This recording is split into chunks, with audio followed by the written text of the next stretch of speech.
आज सबसे पहले बात होगी योगी और अखिलेश में शुरू हुई जुबानी जंग की। दरअसल उत्तर प्रदेश विधानसभा चुनाव में अभी 7 महीने बाकी हैं, लेकिन सियासी जंग तेज हो चुकी है। योगी आदित्यनाथ ने पीडीए में पी का मतलब पाकिस्तान बताया और अखिलेश यादव ने पलटवार किया है।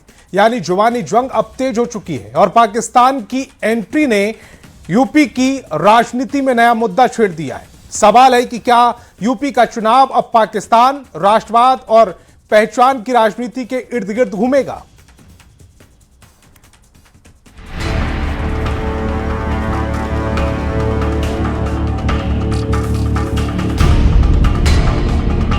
चुनाव दूर है, लेकिन सियासत ने रफ्तार पकड़ ली है। यूपी में अब लड़ाई सिर्फ सीटों की नहीं, नैरेटिव की भी है। समाजवादी पार्टी पीडीए के सहारे अपना सामाजिक समीकरण मजबूत करना चाहती है। बीजेपी इस समीकरण को चुनौती दे रही है। मुख्यमंत्री योगी आदित्यनाथ ने पीडीए के पी को पाकिस्तान से जोड़कर सीधा हमला बोला। संदेश साफ था, विपक्ष के चुनावी हथियार को राष्ट्रवाद के मैदान में घेरो। अब अखिलेश यादव ने भी जवाबी हमला किया है। उन्होंने पी का नया मतलब निकाल दिया, यानी जुबानी जंग अब तेज हो चुकी है और पाकिस्तान की एंट्री ने यूपी की राजनीति को नया मुद्दा दे दिया है। गिरगिट की तरह रंग बदलने वाले लोग कैसे परिभाषा करते हैं। पी की परिभाषा पहले पिछड़े से, फिर पी की परिभाषा पंडित से, और आप देखना एक दिन वे पी की परिभाषा पाकिस्तान से भी कर देंगे। पी का मतलब पाकिस्तान। अगर मैं यूं कहूं बीजेपी भाग जा पाकिस्तान, या यूं कहूं कि भाग जाओ पाकिस्तान, जो सिद्धांत है वो नहीं बदल सकता। सिद्धांत कभी नहीं बदलता। 2024 के लोकसभा चुनाव में पीडीए समाजवादी पार्टी की राजनीति का बड़ा हथियार बना। पिछड़ा, दलित और अल्पसंख्यक का यह समीकरण समाजवादी पार्टी की चुनावी रणनीति के केंद्र में रहा। बीजेपी अब इसी नैरेटिव की धार कुंद करना चाहती है। योगी सरकार कानून व्यवस्था, माफिया राज और 2017 से पहले के यूपी को फिर से चुनावी बहस में ला रही है। दूसरी तरफ सपा बीजेपी पर सामाजिक न्याय और जनता के मुद्दों को भटकाने का आरोप लगा रही है। दोनों तरफ रणनीति साफ है, एक तरफ पीडीए, दूसरी तरफ राष्ट्रवाद और कानून व्यवस्था, यानी चुनाव से पहले ही मुद्दों की पिच तैयार हो रही है। भाजपा के पी का मतलब पाकिस्तान हो सकता है, क्योंकि उनके सबसे बड़े नेता वो पाकिस्तान जाके जिन्ना की मजार पे जाके आंसू बहा के आए थे। भारतीय जनता पार्टी के पी का मतलब पाकिस्तान हो सकता है, क्योंकि उनके नेता पाकिस्तान के प्रधानमंत्री जी का जन्मदिन मना के आए थे। समाजवादी पार्टी के पी का मतलब पिछड़ा है। समाजवादी पार्टी के पीडीए का पी का मतलब पंडित है। वो पिछड़ा जिसके हक, अधिकार और आरक्षण को भारतीय जनता पार्टी ने खाने का काम किया। वो ब्राह्मण, वो पंडित जिसके साथ लगातार उत्तर प्रदेश में अन्याय कर रही भारतीय जनता पार्टी की सरकार। ये समाजवादी पार्टी का पाक प्रेम तो बहुत पुराना है, किसी से छुपा नहीं है। वर्ष 2013 में जब उत्तर प्रदेश के मुख्यमंत्री थे अखिलेश यादव, तो कैसे उत्तर प्रदेश में वो आतंकवादी, जिन आतंकवादियों ने रामपुर में सीआरपीएफ पर हमला करने का काम किया था, जो संकट मोचन के सिलसिलेवार ब्लास्ट किए थे, लखनऊ में कचहरी के ब्लास्ट के आरोपी थे, इन आतंकवादियों से मुकदमा वापस लेने की चेष्टा कर रहे थे। ऑनरेबल हाईकोर्ट ने अगर करारा तमाचा न मारा होता तो इनकी सरकार ने तो आतंकवादियों को छोड़ दिया होता। ये पाक परस्ती नहीं थी तो और क्या है। विधानसभा चुनाव में करीब 7 महीने बाकी हैं, लेकिन चुनावी मुकाबला शुरू हो चुका है। पीडीए बनाम पाकिस्तान, सामाजिक न्याय बनाम राष्ट्रवाद, कानून व्यवस्था बनाम पिछड़ा, दलित और अल्पसंख्यक का समीकरण। यूपी की सियासत अब गर्म है। आने वाले दिनों में बयान और तीखे होंगे। सवाल सिर्फ इतना है कि कौन सा मुद्दा चुनाव की दिशा तय करेगा।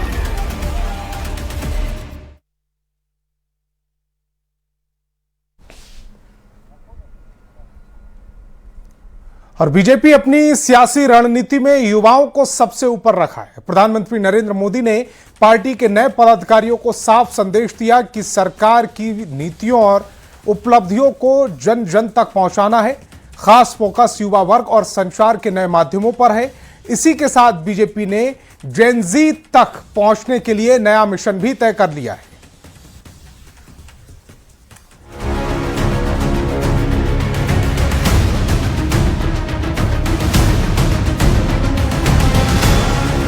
बीजेपी के लिए संगठन की नई टीम और नई चुनौती।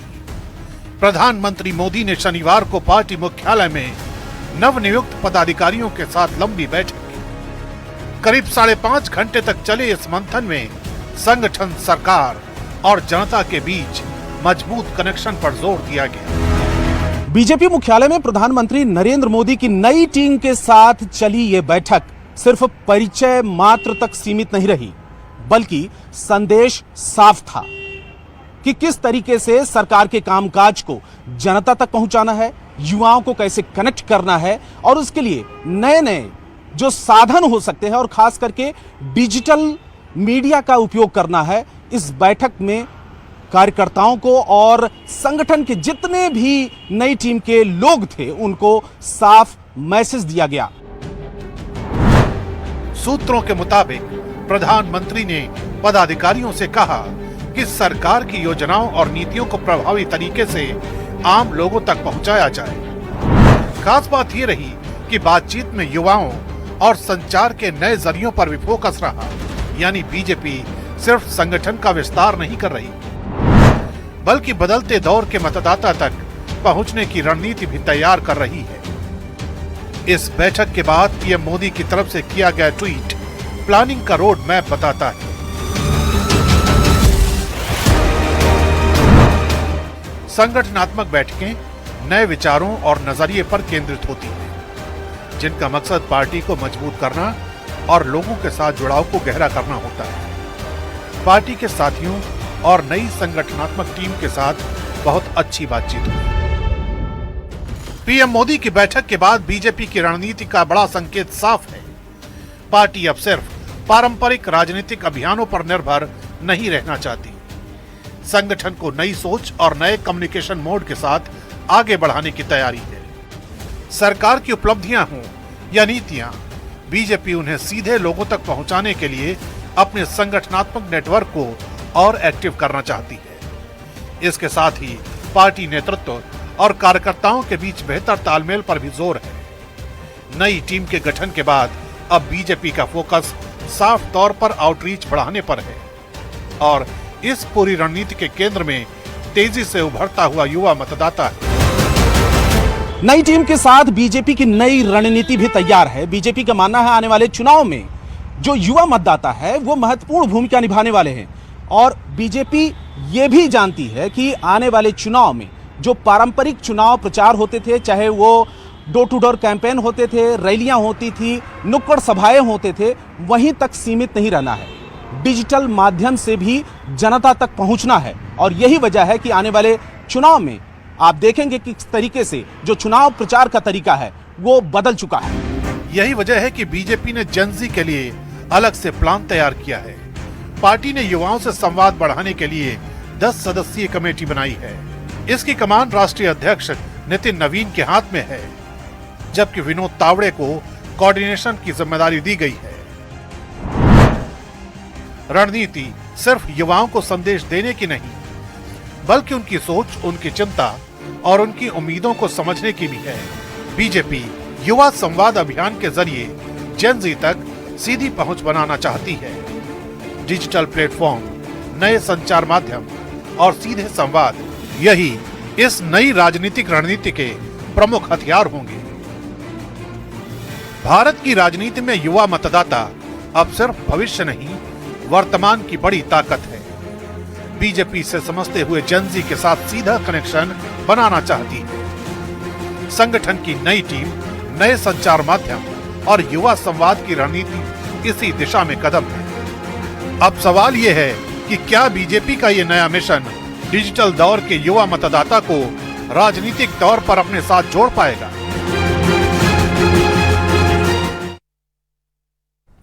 और बिहार की सियासत में उपेंद्र कुशवाहा के बयान ने ऐसी करवट ली कि अब सवाल बयान से ज्यादा बयान बदलने के मतलब पर उठ रहे हैं। पहले कुशवाहा ने कहा कि नीतीश कुमार की राजनीतिक विरासत को संभालने के लिए उनकी पार्टी आरएलएम तैयार है, लेकिन जब इस बयान को लेकर सवाल उठे तो अब कुशवाहा की सफाई सामने आ गई। कह रहे हैं कि विरासत कोई सरकारी पद नहीं, यानी पहले विरासत पर दावा और सवाल उठने पर विरासत का मतलब ही बदल दिया गया। अब नीतीश कुमार जी ने फुर्सत ले ली है बिहार की राजनीति से एक तरफ से।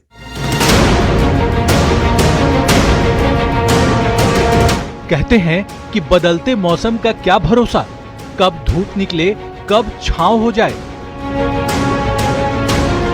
कुछ ऐसा ही सियासी मौसम बिहार में इन दिनों नजर आ रहा है। बयानों के तीर और उन पर कटाक्ष के लिए तलवारें खूब चल रही हैं। कभी विरासत का दावा ठोका जाता है तो कभी पलक झपकते ही मौसम की तरह सुर बदल जाते हैं। कहानी शुरू होती है राष्ट्रीय लोक मोर्चा के प्रमुख उपेंद्र कुशवाहा के उस बयान से, जहां उन्होंने कहा कि नीतीश कुमार अब राजनीति से विश्राम ले चुके हैं और उनकी इस विशाल विरासत को संभालने के लिए हमारी पार्टी यानी आरएलएम तैयार है। उन्होंने एक तरह से फुर्सत ले ली है।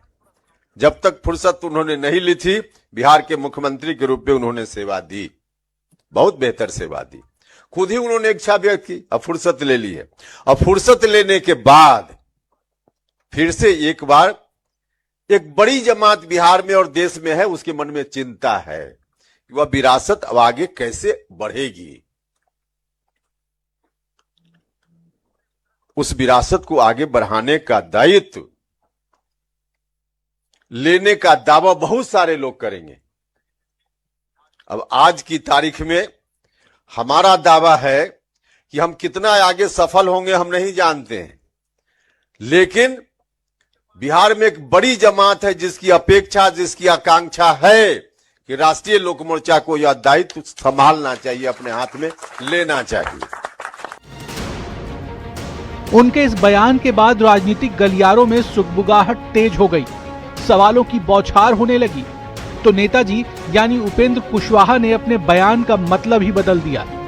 अब सफाई दे रहे हैं कि विरासत कोई सरकारी पद नहीं है। जिस विरासत की बात उन्होंने की थी उसका संबंध सत्ता से नहीं बल्कि विचारों और मूल्यों से है। विरासत का मतलब कोई सरकारी पद नहीं होता है। विरासत तो हमारे पूर्वजों ने जो हमको सिखाया, उनकी जो सीख है उसको आगे अब कैसे हम बढ़ाएं ताकि आगे की पीढ़ी उसको सीखे और उसके आधार पर हमारे समाज का निर्माण हो, हमारा समाज चले और सरकार आवश्यकता अनुसार उसके हिसाब से आए।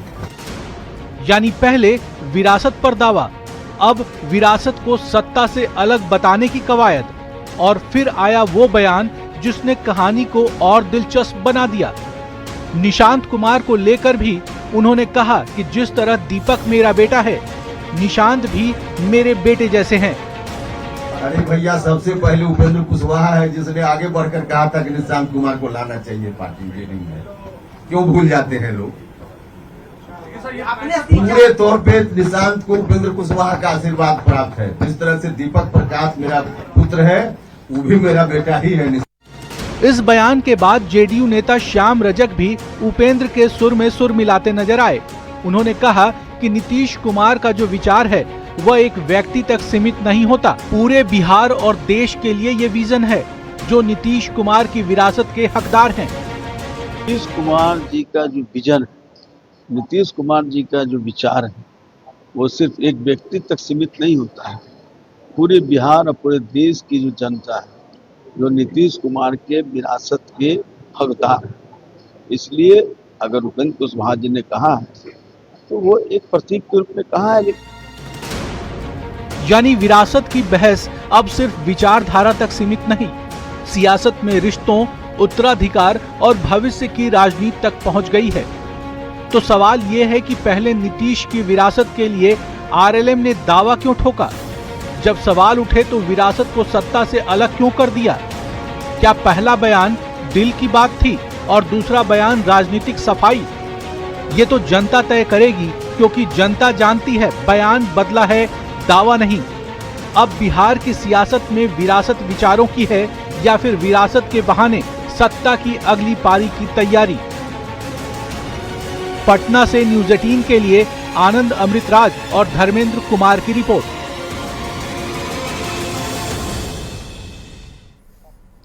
फरक्का जल संधि पर बिहार की सियासत गर्मा गई। लालू प्रसाद ने एक पुराना वीडियो जारी कर संजय झा पर निशाना साधा।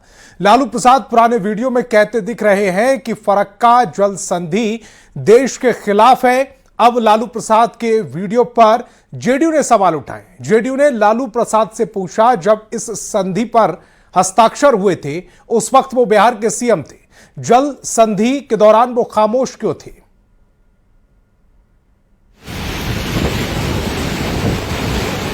क्या सत्ता में रहने के लिए आपने बिहार के हित को बलि चढ़ा दिया?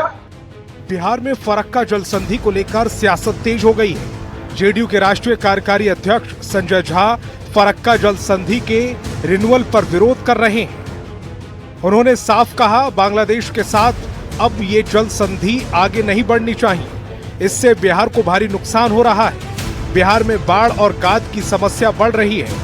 अब फरक्का जल संधि को लेकर लालू प्रसाद ने एक पुराना वीडियो जारी किया, जिसमें संसद में लालू प्रसाद फरक्का जल संधि पर सवाल उठा रहे हैं। लालू प्रसाद ने दावा किया कि उनकी पार्टी ने फरक्का जल समझौता का विरोध किया था। इतना खतरनाक ट्रीटी कर दिया, दान कर दिया। हुकुमदेव जी, पानी भीतर, ताला बंद और उस ट्रीटी को तोड़वाइए। कोई जरूरत नहीं है, कोई जरूरत नहीं है।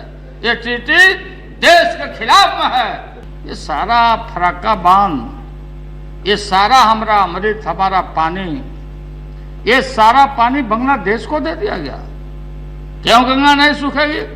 ये गंगा का पानी, ये हमारा अमृत पानी, अगर भारत सरकार में दम है तो आप इसको ओपन करिए, उस ट्रीटी को तोड़िए जो बांग्लादेश को पानी आपने दान कर दिया। वीडियो में लालू प्रसाद साफ साफ कह रहे हैं कि फरक्का जल संधि देश के खिलाफ है, लेकिन जेडीयू के मुख्य प्रवक्ता नीरज कुमार ने लालू प्रसाद के दावे पर सवाल उठा दिए। नीरज कुमार ने आरोप लगाया कि 12 दिसंबर 1996 को जब भारत और बांग्लादेश के बीच गंगा जल बंटवारे की संधि हुई, उस वक्त लालू प्रसाद बिहार के मुख्यमंत्री थे। बिहार के जल संसाधन विभाग ने उस समय इस संधि को बिहार के हित में नहीं माना था। इसके बावजूद संधि होने दी गई। नीरज कुमार ने सवाल उठाते हुए कहा है कि क्या सत्ता में बने रहने के लिए लालू प्रसाद यादव ने बिहार के हितों से समझौता किया? आखिर लालू प्रसाद खामोश क्यों रहे? क्या चारा घोटाला के चलते आपकी जुबान खामोश हो गई? केंद्र में प्रभावी भूमिका में थे, 22 सांसद थे, केंद्र में मंत्री परिषद में थे, किंग मेकर थे, लेकिन आपकी जुबान खामोश क्यों रह गई? जो वीडियो आपने ट्वीट किया है, तो 96 से लेकर 2011 के पहले तक की कार्य अवधि में आप क्यों खामोश रहे? बिहार सरकार के जल संसाधन विभाग ने संधि को बिहार के हित में नहीं माना था, इसके बावजूद संधि होने दी गई। क्या सत्ता में रहने के लिए आपने बिहार के हित को बलि चढ़ा दिया? फरक्का जल संधि का मुद्दा जेडीयू सांसद संजय झा ने राज्यसभा में उठाया था। संजय झा ने कहा कि फरक्का जल संधि का रिन्यूअल नहीं होना चाहिए, तो लालू प्रसाद ने सोशल मीडिया पोस्ट के जरिए संजय झा पर पलटवार किया। उन्होंने बिना नाम लिए संजय झा को नौसिखिया बताया और ये भी कहा कि फरक्का जैसे गंभीर विषय पर बोलने से पहले इसके इतिहास और भूगोल को समझना चाहिए। अब लालू प्रसाद के पोस्ट पर जेडीयू ने पलटवार किया। फरक्का बैराज का मुद्दा बिहार की राजनीति में नया नहीं है। नीतीश कुमार भी अलग अलग मौकों पर फरक्का जल संधि पर सवाल उठा चुके हैं। 1996 की भारत बांग्लादेश फरक्का जल संधि दिसंबर 2026 में समाप्त होने वाली है।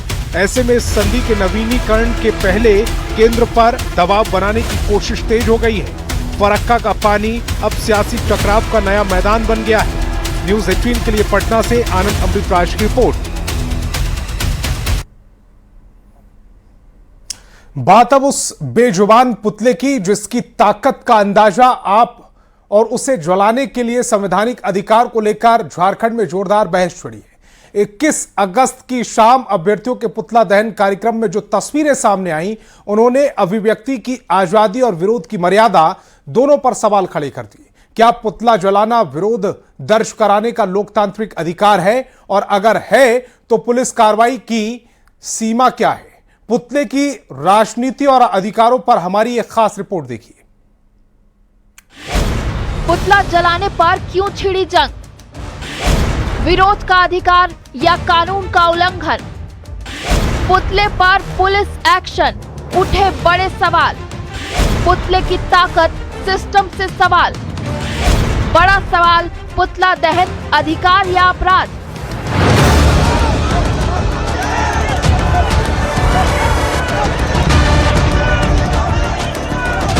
झारखंड में पुतला जलाना विरोध की आवाज है या कानून व्यवस्था के लिए चुनौती?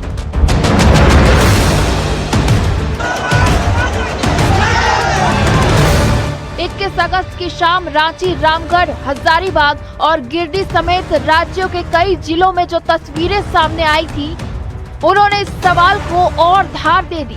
जेपीएससी जेएसएससी रिफॉर्म मंच की ओर से राज्य सरकार के खिलाफ पुतला दहन का कार्यक्रम तय था, लेकिन रांची के एल्बर्ट एक्का चौक से कचहरी तक पुलिस प्रशासन की मौजूदगी में पुतला छीनने की कोशिश और लाठीचार्ज की तस्वीरें सामने आई।